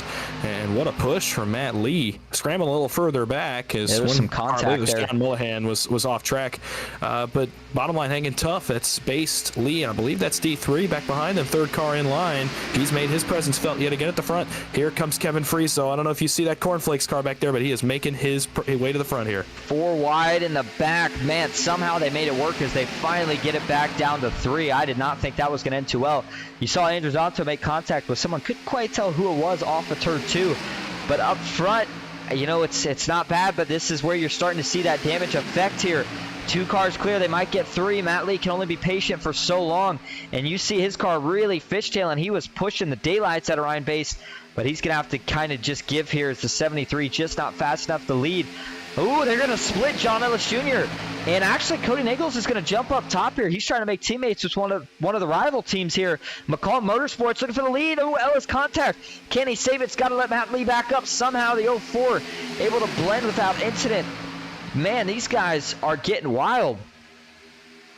Yeah, they are, and that was just a stack up there as Cody went to the middle, and the bottom had lost all its momentum off of Ryan Baste. When Nagels made that move to the bottom, and then we saw, oh boy, Jason Maines, Danny Barnes, big moment a little further back, about halfway through. How about the comeback for Christopher McCall? I mean, just an incredible comeback for him to lead the race. I think he was a couple laps down earlier on, and he now leads. Danny Eschleman's up here. David Sheets is up here. Wow, Nagels again, middle to bottom. He's just so good at that little swipe to the bottom to get track position. But this time, though, Ryan Baste nowhere to be found helping him. Third line is now rolling off turn number 2. And let me tell you, Daniel Eberhard gave Christopher McCall a push in the middle of the corner there. And Chris hung on, but they were all but inches from getting into the door of Cody Nagels. Really got to be careful with those pushes. It's only going to work so long, but in this case, it works out well. They're both going to get clear of Cody Nagels, and I'd like to see them drop to the bottom right here because then their two teammates are going to be able to jump to the middle, but they decide to not take it, and now Cody Nagels starting to work his way back to the front from that inside line, but I'm not sure if Ryan Baste is struggling or what the deal is, but that inside just continues to fade, and we're coming to 8 laps to go here. And these guys it just looks like an unorganized mess. A lot of guys not looking comfortable, especially further towards the back. The third lane getting more out of shape, and the third and fourth car back in line for it. And right now, I think I want to be in the middle with Daniel Eberhard on my bumper. Christopher McCall, as you noted, out of nowhere. And he might have a shot at getting his first win of the season here tonight. Yeah, no surprise. He's running well. Like I said, great comeback for him. And yeah, no surprise he's going to stay in the middle with Daniel Eberhard, who has obviously been one of the best pushers we've seen tonight as we go back to the Xfinity cars. Don't look now, but Matthew Baker and Jeff Merck are back along the top of the racetrack. Well, Baker actually now fades back to the middle, but they are on their way to the front.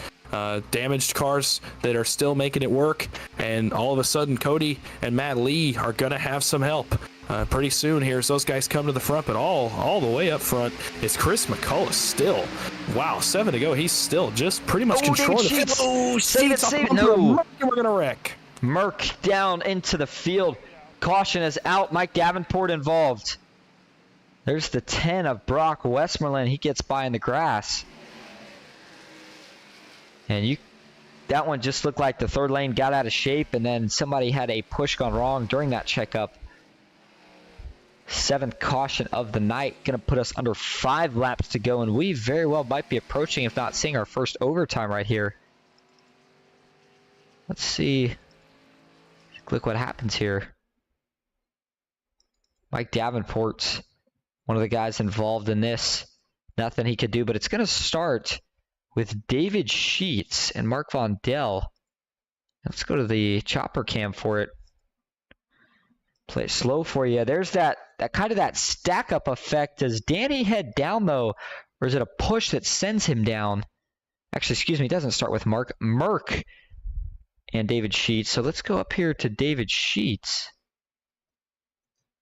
And watch this line get out of shape. Third line. Oh yeah, the push from David Sheets gets Danny Eschleman slightly out of line. And then Jeff Merck, you see right here, he's going to get offset because of that from the checkup on David Sheets' bumper, and hooks the 06 into the wall. Didn't mean to do it, nothing intentional, just a result of the checkup. Oh my goodness. Dawson, did you see the 3 of Bobby Forbes in that wreck? Yeah, he flashed across my screen as I was trying to get back there. That's a whale of a hit. I believe that's the car I saw pretty much looking like a helicopter blade as he bounced off the outside wall. These cars still do that. The trucks used to, but these cars still do if you hit it the right ankle. And boy, for Bobby Forbes, yeah, that was a heck of a ride. Yeah, the G-forces he had to pull right there when he got stopped in the wall. I mean, his spine has got to just be gone. I don't know where it is, but my goodness, crazy crash for Bobby Forbes. And a crash, probably the second big one of the night. Takes out quite a few contenders. Let's go back live. Check out up front, where it's going to be Christopher McCall leading the way. Daniel Eberhard in second. Danny Eschleman third. Cody Nagels fourth. John Ellis Jr. fifth. Kevin Freese, I mean, would you have guessed it? Finds his way back up to sixth. Ryan Baste still hanging around the top 10 in 7th, and there's Matthew Baker also back up inside the top 10 at 8th. Andrew Zonta 9th. Dylan Jones rounds out your top 10. Michael Trisco says it's hard racing out there, pulling for the underdogs again. Tried to make it happen tonight, just raced too aggressive up front. Tough to hold the top teams at bay. Certainly is, but hey, you can always learn from the best, and that's what makes it that much more satisfying when you get the win. Baker's mom says poor Merck. And yeah, Merck can't catch a break, but Christopher McCall, he's got 3 teammates up here, and just when you think NBG well, I guess I shouldn't say think. I mean, NBG certainly looked like probably the best team all night overall. But late in the going, McCall Motorsports is looking like they are in the best position right here. And I think it's going to be a 3-to-go restart here, Dawson. So these guys will have 2 laps to get up to speed and race it out. If they wreck any time in those 2 laps, we get a caution, we'll head into overtime. But if we can make it around to get the white flag after those 2 laps, we'll make this race official.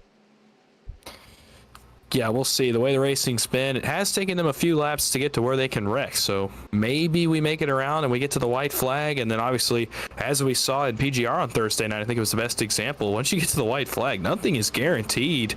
And for a guy running near the back, I won't say near the back, but maybe back towards the tail end of the top 20 or so. I'm talking like a Brandon Broadfoot, Brock Westmoreland. I'm sure they watched Trevor Aswornoth win that Thursday night race, and all of a sudden they're thinking, okay, in these cars especially, maybe I can make it happen. Maybe a wreck happens, it falls my way, I make it through, and all of a sudden I'm in that position where I'm the underdog winner. So a lot of stuff left to happen here, even just in the next 3 or 4 laps. Yeah, I think the Trevor Aswornoth win was probably the peak of the underdog wins, right? I mean, at least in the last half a year or so. Went home with almost $300 in about a 60-person race. Of course, was able to qualify in and then got the job done in the race. And I'm sure we'll see him back out this Thursday. Don't forget to come check us out this Thursday. And for the sake of us up here in the broadcast booth, Dawson, I'm hoping these guys can get it finished up. I don't know about you, but Tuesday night approaching midnight, I got work tomorrow. I'm tired. And more or less, I'm just running out of content to talk about under caution. When these guys are racing, I can go for hours and hours. But, man, I want to see a good finish here. Yeah, absolutely. It gives us a lot more to talk about when we're at the green than when we're just pacing behind the pace car. I mean, we can talk about all the storylines we want to, but we've gone through a lot of them already. So, yeah, would like to see this one get wrapped up. Would like to see these guys finish it well. And I think they're going to. I don't think they're going to disappoint right here. No, and it does have that photo finish feel to it. Xfinity cars, we saw I would call it a photo finish there for the stage break. Now, unfortunately, we do have a lot more damaged cars, but nonetheless, we very well could still see it. Daniel Eberhard versus Christopher McCall. Who has the better pusher? I think I might have to slightly favor John Ellis Jr. over Danny Escherman right now, just because John is used to being in this position. Him and Daniel, of course, I think they may have used to work together for just a little bit. But Kevin Freese, Matthew Baker, you see they're heavily damaged. We'll see if that affects them at all, being in that second lane. And who's going to take it 3 wide first? I mean, I do see a lot of damaged cars, and you really don't want a damaged car leading that third line. So who's got the cleanest car that wants to jump up first, and who's going to all try to follow the leader, try to get their way to the front? Again, 3 laps, that's plenty of distance around here. I mean, you figure it's called a track, let's just say 2.5 miles. These guys have almost 7.5 miles to go to finish this thing off when we take the green. Plenty of time, but at the same time, not that much time if you're in the back. So we will see how it's all going to play out here. Yeah, I mean, we'll see. I think John Ellis Jr., Kevin Freese would be a good bet to hang Daniel Eberhard out to dry right here. I mean, obviously, those two are teammates. John Ellis wants the points lead. Kevin's not going to be waiting around, I don't think, behind Eberhard. He's probably going to tell his teammate, all right, let's go. And they're just going to hope that maybe they get some help from Matthew Baker. I don't know. We'll see where he goes right here. That's going to be the big question. If those two pop out of line, does Baker stay in line with Eberhard? Does he let his teammate Nagels up in line? Cody Nagels running third in line as an NBG car. So it's a lot of questions still to be answered. 3 laps to go. Pace car's off in the hands of Chris McCullough. Come back to the green flag. I'm going to pick the latter of those choices. I think he 100% lets Cody up if Ellis and Freese jump to the top, but all the questions are about to be answered. How are the chips going to fall? 3 laps to go at Talladega, race 7 for Tuesday Night Thunder. Inside does not get off to a good jump. Danny Escherman is separated from his teammate. Meanwhile, up top, John Ellis Jr. has already pushed on the back bumper of Daniel Eberhard. Good news here for Christopher McCall is he's on the bottom, so he's going to be able to hang even without a push at least halfway through the turn here. Now they're all going to start to get locked up. Cody Nagels, third in line. He's able to assist.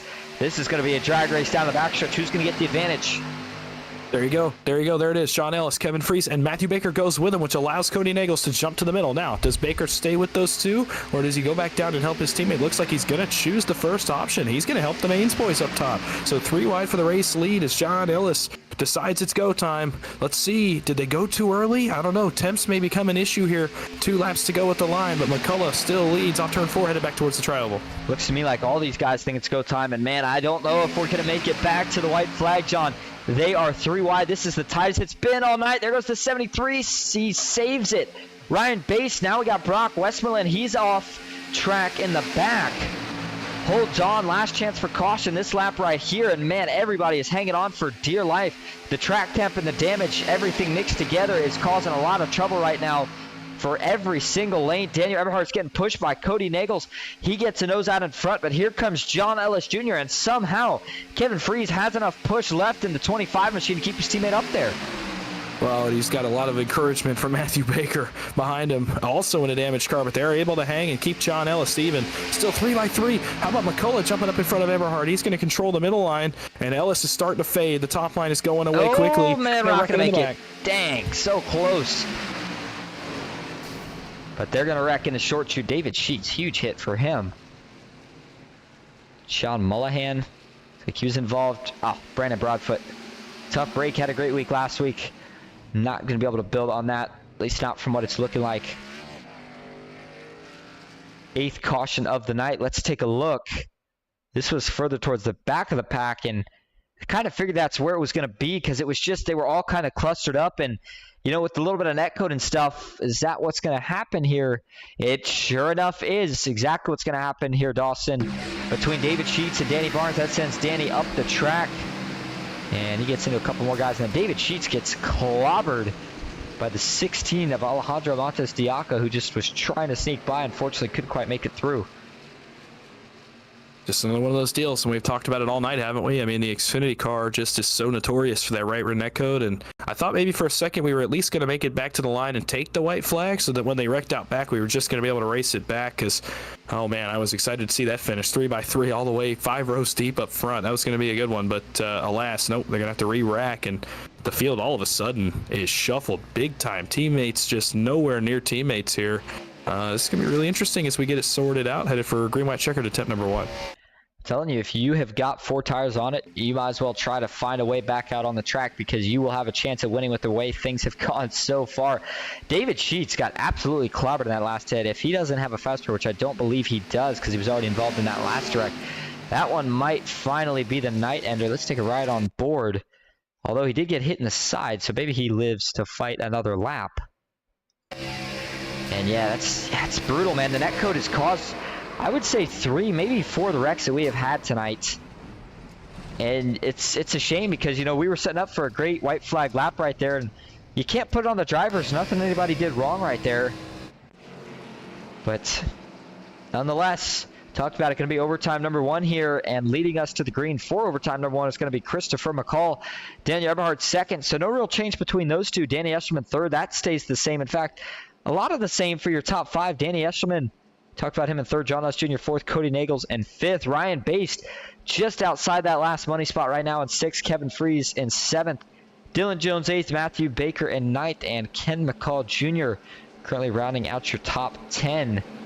We're going to take one more side-by-side break before we stay here and stick it out until the end. Be right back.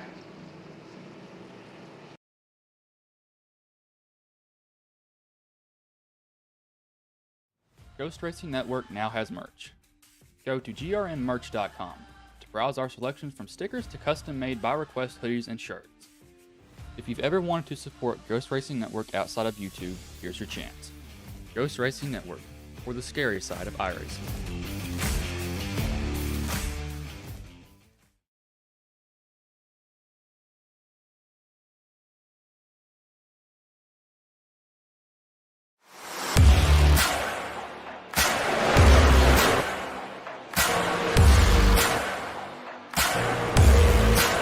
Front, now we're going to see a little 4-wide action. Crazy out of the trial. Oh, he gets into the lead under record.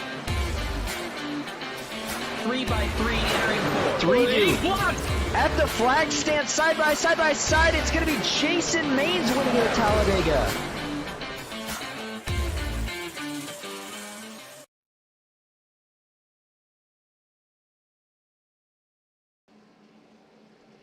Back live at Talladega Superspeedway, getting ready for overtime number 1. Talk about race 7. Head back to Talladega next week.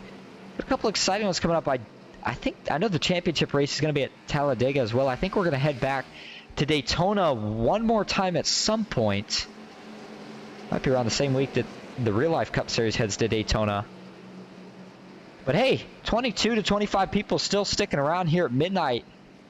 And me and Dawson were just talking about, man, I don't know what it is, but we've been a little bit more on the sleepy side here tonight. But we are still staying up, and we're excited for the finish. And Dawson, you mentioned this too over the break. When they can get there, it could very well be a great finish. I mean, you know, with the trucks, it seems like the runs are more kind of in a, I'm trying to think of the word for it. The runs are bigger in the sense of you see one line, they'll really get a big gap, and then the next line will pull up really quick and get a big gap.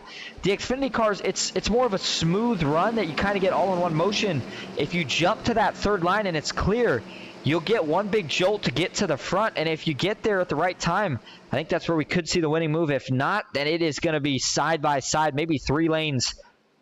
It's just going to be a matter of who has the push right at the line. Again, the start-finish line here at Talladega.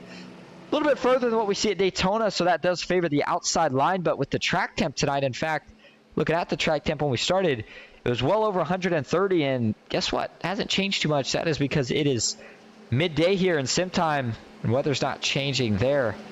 Anybody got your money on here to keep your eye on here, Dawson? I mean, you can't go wrong with some of the big hitters up front. I mean, you're looking at D3, John Ellis, Kevin Freese, Cody Nagels, all still in the conversation. If you want a little bit more of an out there pick, which I'm assuming you're looking for by asking that question, I look back at maybe a guy like, I don't know, Mike Davenport. Looks like he's got a clean car. He's about 12th or 14th on this restart. You can never count out Kenny McCullough or Matt Lee, but Ryan Bates may be a good pick as well. He's hanging around in 6th, but we'll see. Green white checker number 1. Here we go. Still got 20 plus cars out on the track. All of them that are on the lead lap are going to have a chance here. Green white checker rules, if we can make it to the white flag next lap, then we will get this thing finished up. If not, we'll get a caution, we'll rack them up and try it again. Here we go into the Geico restart zone. Green flag is back in the air for Christopher McCall. Better jump this time from the inside line. As you can see, they're already trying to get stacked up and get right to pushing. Everhart, meanwhile, he gets a good jump as well and getting pushed from John Ellis Jr. and Ryan Baste. They're going to all stay side by side on the bottom, on the bottom 2 lanes entering turn 1. The third lane isn't really getting formed. A couple guys in the back trying to make it work. And there's your pick, Dawson. Mike Davenport, he jumps to the outside. Doesn't have any help yet. We'll see if Matt Lee goes with him. Sure enough, he does. They're trying to go around Danny Barnes, and you're going to start to see some takers here in a hurry. Yeah, you are, and this may be maybe not a race-winning move quite yet, but look out for this run on the top. I'm telling you right now. Oh! Save it, save it. Oh, he's not going to save it. Goes around. No caution yet, no caution yet. He's back in the grass. Can we make it to the line? Oh, that was McClendon. Tough break for Tucker. Back up front into the tri-oval. White flag is in the air. We're going to see it. It's going to be official. One more time around Talladega. Checkers or wreckers. Daniel Eberhardt's going to try to move to the top. He's going to go ahead and stay to the middle. He's got a push from John Ellis Jr. Still only 2, make it 3 up top as Cody Nagels hops up there. The bottom is the line that's going to struggle here. 2 McCall Motorsports teammates. Besides that, no more help. Yeah, no, that helps. All the top, Eberhardt's going to get turned right in front of the entire field and freezes around, and all of a sudden the field flies apart on the back straightaway. Who gets through it? The whole field just about is in it. Christopher McCall makes it through. This thing's not over yet, but they got to be careful here. Matt Lee, Andrew Zanto, they were trying to sort out who's going to take the position. I don't know if they have enough time here. Off of 4, I think Christopher McCall might have it. Oh, no, they got lined up. Never mind. They're going to have one more big run. McCall's going to have to throw a block here into the tri-oval for the final time. Here comes Matt Lee. Who does Gabe Butler go with? Lee to the outside. No block for McCall. Gabe Butler's going to follow and suit McCall with the block. It's not going to be enough. Matt Lee wins it at the line. And I thought McCall was thinking about a block on the inside. Couldn't make it work. Tried to get a side draft on Matt Lee. And we still got the finish we were looking for. Oh my goodness, 4/100ths of a second. The gap separating the win there for Matt Lee. Wow. How about it, Dawson? Crazy way to get a finish, but we find a way. Yeah, somehow when the field started to fly apart, I wondered if we were still going to get it. And then I think I was in the same boat as you. When Zanto kind of diced around in turn 3, I thought, oh boy, he just cost him all the shot at the win. Man, all credit to Gabe Butler right there. Matthew Lee, we'll see if he thanks him in his interview, but Gabe Butler's the only reason Matt Lee was able to win that race. Great race, great finish, and Lee salvages what looked like it was going to be a disaster for MVG Motorsports. And backing it up here, we're going to take a look at this incident that actually occurred with Lee before he had got up here. This was on the green flag, the first lap on the restart. And that is not Travis, Tucker on his inside. And that's a tough break for Tucker. Matt Lee just comes down and doors him. Sends Tucker to the infield. Not sure. Matt Lee may have expected that the 27 was going to, jump to the inside here and hug the yellow, but 27 held it there, and yeah, Matt Lee just kind of doors him. 27 does a pretty good job saving it. Actually does a heck of a job saving it for the most part. Does slide back up before sliding down, but then the finish. This is where it gets really exciting here. First of all, let's back this up and take a look at the massive wreck that unfolds here on the backstretch. I'm sure there's some guys that weren't too happy about this. You run whole 60 laps just to wreck them all on the last lap. Tucker says, just took me out. Yeah, we took a look at it. Tucker definitely didn't look too great from the 04's point of view, but we'll hear what happened in interviews. And this is... Does Everhart just get a bad push? He does. Looks like John Ellis Jr. was just trying to get locked up with the 90, gives him a bad push, and then they can't check up in time, hooks him back the other way. And Kevin Freese, guess what? Just as he was peeking the nose out for the lead, got caught up in another wreck. So yeah, he just was apparently not meant to lead tonight. Everhart gets T-boned by just about everybody else as they're all just full throttle trying to make it through. And we talked about up front, they were messing around a little bit, and I didn't think they were going to have enough, but once they tucked in line, Dawson, you could just tell. Gabe Butler had enough push, and man, when Matt Lee had to run Christopher McCall trying to break the draft, just nothing he could really do. Well, I thought maybe he had him blocked in the trial. Well, I thought maybe Lee waited too long to make the move to the outside. Thought he had to check up his run, but luckily, no, he was able to just hook a right, get around him, and get to the line just in front of the 94. Really good run for Lee. Really good run for Gabe Butler. Some good momentum for him, and Chris McCullough, what a comeback for him, but he comes up just short. We're going to go see if we can get your top 3 for interviews here. And I'll tell you what, if they're not in here tonight, and we may not be able to talk to him, looks like we do have... Looking for Gabe Butler. Yeah, we got him in here. We got Chris in here. So let's go ahead and start with your third place finisher, Gabe Butler. Hey, Gabe, this is Austin and Dawson up in the booth. You got a copy? I do, fellas. What's going on?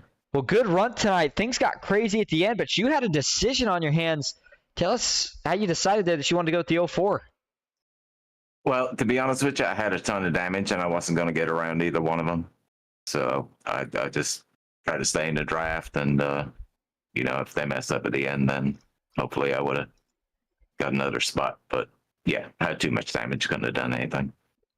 Well, you've been doing most of these races in general by yourself without any of the other Dale Cup teammates. Now, how's it that you always manage to stay at the front? Well, I guess let me go ahead and rephrase that question. We know that you know how to stay at the front. More importantly, now that we're in the Xfinity Series, is there any thought about trying to maybe use some pit strategy to flip track position from here on, or do you like the idea of pitting, trying to get stage points? How do you like to go about it? It depends what way the race is going. Sometimes you need to try and flip the field. Other times you need to stay out and try and get your stage points. So it just depends on the flow of the race. Well, a great run again here tonight. Before we let you go, though, is there anyone you'd like to thank or shout out? Just big shout out to Ron and all the guys that show up here. And, of course, you guys up in the broadcast booth, you do a fantastic job. I always enjoy watching it back. Sounds good. Hey, thanks for talking to us, Gabe, and congrats one more time on that third place finish. I appreciate it, gentlemen. Thank you. And now we're going to bring in your second place finisher, Dawson, standing by with Christopher McCall. Yeah, hey, Chris, it's Dawson and Austin up in the booth. You got a copy? I got you, gentlemen. How are y'all? Well, we're doing pretty well, but I'm not imagining we're doing as well as you are. First off, take us through that last lap. You were leading there, and you come up just short at the end. Obviously, just kind of didn't work out for you the way that wreck panned out on the backstretch, but kind of take us through those last 4 corners. Yeah, I had a pretty good start there. I was working with Eberhart, and he was starting on the top, and I had my teammate Danny Esselman behind me, giving me great pushes all night. And we're just gonna try to ride out and see what happened. I seen the wreck happen, and I cut left, and just to give me all the room I can, and I seen Danny just get clipped. I had a decision entering 3. I had a gap, and I thought about checking up to them and just to minimize the run they get, but I wasn't sure how much damage they had. So I figured my best bet would to just stay in it and try to do all I can to at least finish second. Well, yeah, and that you do. You come home from second, and for a while it didn't look like you were going to be in contention. Kind of Take us through your recovery tonight. At one point, if I recall correctly, you were a lap or two down, and you end up finishing second. So kind of take us through the roller coaster that was your night tonight. Yeah, I was running, trying to get some stage points. Got caught up in that first big wreck. And when it happened, I guess Ron was using a new program, and it auto-cleared flags. So I had no idea I had required repairs. I had all my RPMs. I figured I'd see how much I had. And I had 8.5 minutes required. They worked with me, and they gave me my laps back. I was 5 laps down, but I was able to get them all back and could actually pull off a good point stay. Yeah, what a night it ended up being for you coming home in P2. Before we let you go celebrate, anybody you want to thank or shout out? Yeah, I got to thank you, gentlemen, for putting on a great broadcast. Austin is the best broadcaster, hands down. And I got to thank my teammates, my McCullough Motorsports teammates. A lot of us had some rough luck, but it's fun running with these guys every night. And thank Ron for putting it on and dealing with all the whining and upset drivers. But I really enjoy racing on Tuesday nights. All right. Well, congrats on that second place finish. We'll see you next week. Thank you, gentlemen. And that is going to bring us to your winner, Mr. Matt Lee. Matt, you got a copy? Yeah, I got you. Well, you get the win. First thing we're going to have to talk about here, though, is actually, I take that back. You got the win. Tell us about the win to start.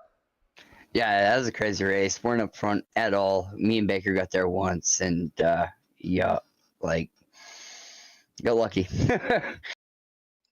Well, it was crazy at the end when you got through that big wreck there.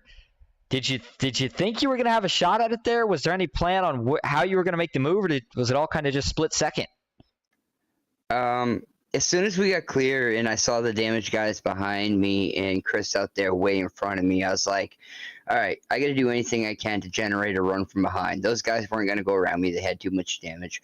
So I literally pedaled back to Gabe a couple times going into 3 just to get him connected to my back end to generate a run on Chris, and it worked out. I was like, I got a shot going into 3 when I did it, and I just didn't know how much I was going to generate, but it definitely played out coming to the drivable. Yeah, it certainly was a veteran move that got you the win. Tucker McClendon didn't sound like he was too happy here in the chat. To kind of break us down what happened there, the green flag lap there on that last overtime. What are you talking about? I think there was some contact with the 27 car. It was on the green flag, the first lap on the overtime, going into 3. I don't remember. Yeah, just racing hard there. I'll tell you what, not a big deal at the end of the day. We just had to ask because he's in here watching. All right. Before we let you go, is anyone else you want to thank or shout out tonight? Yeah, I just got to go thank all the guys that over at MVG, Baker, Cody, they all ran good races up front. Alex and Merck, we all got caught up in some stuff at one point or another. And all the guys at Martin Sports, anyone, sim racing gloves, jerseys, anything like that, check them out, martinsports906.com. All right, thanks for talking to us. Congrats one more time, and enjoy your winnings tonight. Matt Lee, your winner at Talladega. All right, and so that may have just been it then, Dawson. He may just have not known he was down there at the time. Happens to the best of us. No harm, no foul in the sense of didn't cause a big wreck. Just one of those things he'll say, hey, sorry, man, I'll help you out next time if I see you. But bringing home the win tonight, we just talked to Matt Lee, Christopher McCall in 2nd, Gabe Butler 3rd, Andrew Zonto 4th, Jason Maines 5th, Brandon Broadfoot 6th, Mike Davenport 7th, Danny Barnes in 8th, Jeff Merck 9th, and John Ellis Jr. currently rounding out your top 10. Matthew Baker will go from 11th tonight. Kevin Freese finishes in 12th. Brock Westmoreland 13th. David Sheets 14th. Ryan Baste rounds out your top 15. Danny Eshelman will finish from 16th tonight. Cody Nichols from 17th. Mark Von Dell from position number 18. Alejandro Montes de Yaca, last car on the lead lap in 19th. And Daniel Eberhardt rounding out your top 20. 21st is going to be Ken McCall Jr., Dylan Jones 22nd, Sean Hill 23rd, Tucker McClendon 24th, John Mullahan 25th, Bobby Forbes in 26th, David Drohan 27th, Michael Triscaro 28th, and DJ Thomas, of course, Dawson, who is not actually in the race tonight, would have been that 29th position. Well, it was a good race tonight. Talladega did not disappoint. Things got a little wild towards the end, but I think the Xfinity Series is for the better, and I think we're going to see some good racing here in the next couple weeks. Yeah, it's refreshing. I talked about it at the top of the broadcast. I love these cars, and I always have. They're my favorite to run right now. If they just make that right rear neck a little bit better, I think they still would hold up as the best cars that we run in right now. It may not be a popular take with as popular as the trucks have become the last couple weeks, but no, they provided us with a heck of a show for sure. It's going to be fun to watch these guys duke it out for points in these cars the next few weeks, too. It's just going to get more fun from here as we get closer and closer to the end of the season and that huge payoff for the champion. We'll be keeping a close eye on it. Dawson, as always, thanks for joining us in the booth. Hoping to see you back here again next week. And until then, that's all I got. Austin